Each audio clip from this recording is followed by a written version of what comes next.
So for the past couple years, Canon has done a really good job at taking market share and competing with its competitors, obviously primarily Sony.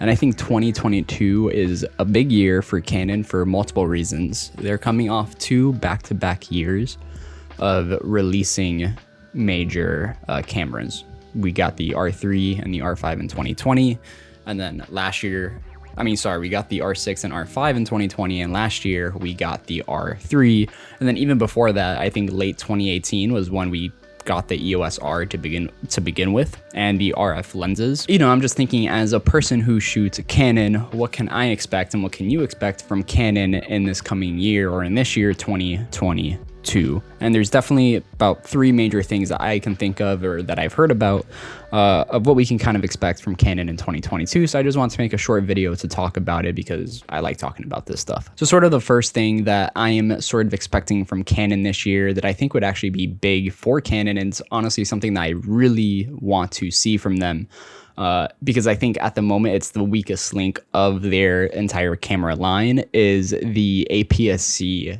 camera segment. The crop sensor cameras under $1,000. At the moment, Canon does have the M series of cameras, and I think they just released the new M series camera like a year or 2 ago. And from what I understand is they're actually pretty good, but they're pretty outdated. They're outdated, and the mount, specifically the M mount, is outdated. And obviously Canon is putting all of its efforts towards the RF mount. So I think it's about time that we see a RF mount APS-C camera come out from Canon. Obviously with Sony, I know a ton of people who were shooting with the Sony A6500, A6400. My first ever camera was the A5000, I think it was.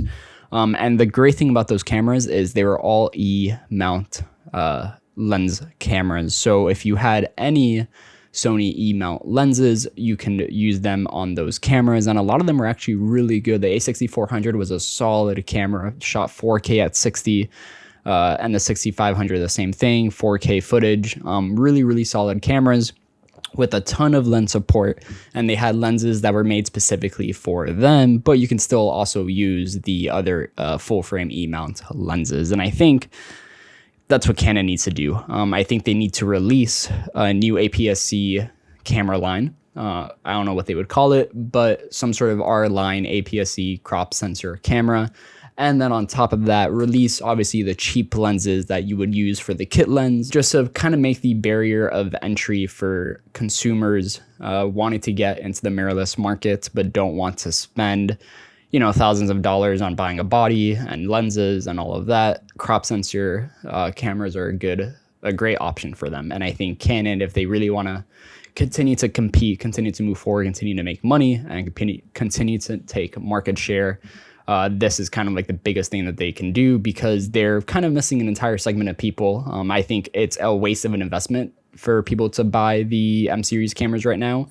So I'm sure a lot of those people are just buying the crop sensor Sony cameras, the A6400, 6500. But this is where Canon can really, I think, excel this year. And I think it's the biggest segment that they're missing. And I think in 2022, they need to tackle it. But let's move on to the next one. The next one, looking down at my notes, is something that I've asked for. A lot of people have asked for this. I made a video on this that I'll put up in the corner. And it is the announcement, at least an announcement, of Canon allowing third-party lens makers the ability to use the RF mount. Obviously, I own a Samyang 85mm for the RF mount. I'm pretty much sure just not able to make glass as good as the native RF lenses, and I think that is a huge issue. I talked about it in the previous video about this topic, but it's hard to kind of recommend Canon to people who want to enter the mirrorless market but not spend a ton of money, because the RF glass is really expensive, and I don't think it's worth buying an adapter. I mean, it's great if you already have EF glass to buy the adapter and use on your R cameras, but in reality, who wants to do that if they can just go to Sony, buy a Sony camera, and then buy cheaper third-party Sigma and Tamron glass?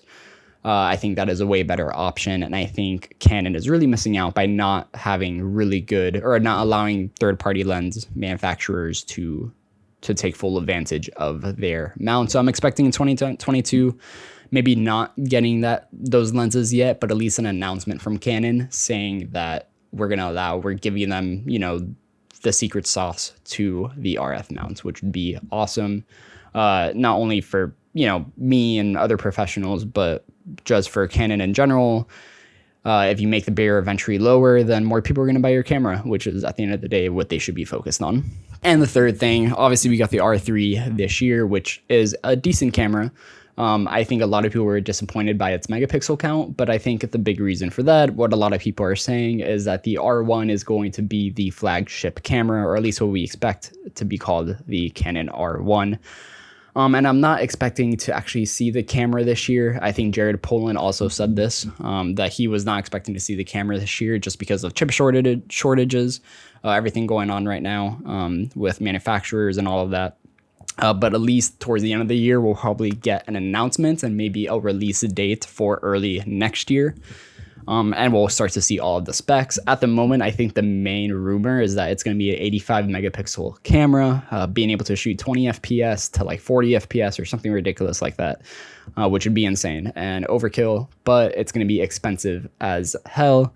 But I do think we're going to see that from Canon this year, which is good because it has to compete with the Sony A1, which in my opinion, the R3 does not compete with the A1, which is probably the best camera ever made, to be honest. So I think at least an announcement this year from Canon would definitely be good. And if not an announcement, definitely some heavy leaks that probably came from Canon anyways. And then definitely the last thing is more firmware updates from Canon for the R6 and the R5 and even the R3, all the cameras. The R6 and the R5 have gotten firmware updates from stuff that was on the R3, which I think is really good. It kind of makes these cameras feeling new and updated, and I don't feel like I'm getting old with this camera yet. So more firmware updates for sure.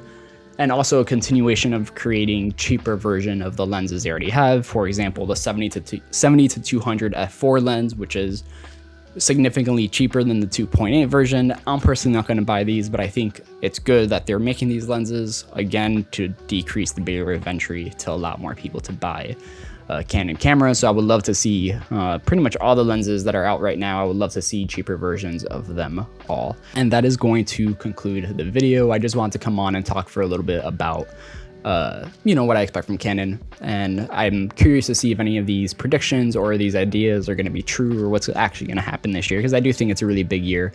I mean, we say that every year, I feel like in the camera, if you're a photographer, every year is a big year for camera companies, but this is a big year for Canon because they're definitely going to slow down. They've had two really big back-to-back years, and I don't think this year is going to be as big. So let me know what you guys think in the comment section. Do you agree with these points? Do you disagree? Do you think something else is going to happen? Let me know, not just for Canon, but any other camera, Sony, Nikon, whatever it is. What do you want to see in 2022, selfishly or just in general for the market?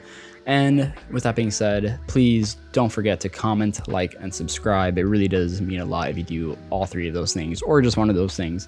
And follow me on Instagram at @TheJohnFernandez. And I will see you guys in the next video. On Tuesday, I have a new lens coming in, the wide angle 15 to 35 2.8. So I'll be making a video probably next week about the lens. Probably an unboxing, shoot with it a few times, and then do a full-on review if I think you should buy that lens in 2022. So thank you guys again. Don't forget to drop a like, and I will see you all in the next one. Peace out.